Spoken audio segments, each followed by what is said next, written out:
Müjdə ey əhli müsəlman, əli dünyaya gəlib, yəni dünyada fəzilət sözü mənaya gəlib.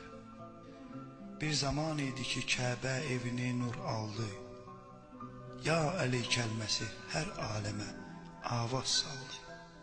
Düşdü bütlər yerə, ol dəm hamı pamal oldu, ki Xuda kölgəsi əmri ilə bu mavaya gəlib.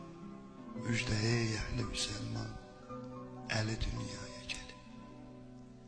Bir mələk sordu, nədəndir cahan olmuş abad? Bu olan hadisəyə eyliyin hali nədir ad?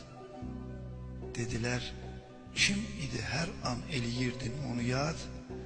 Həmin ol nurdu, məxluq onu pişvaya gəlib. Müjdə ey əhli müsəlman, əli dünyaya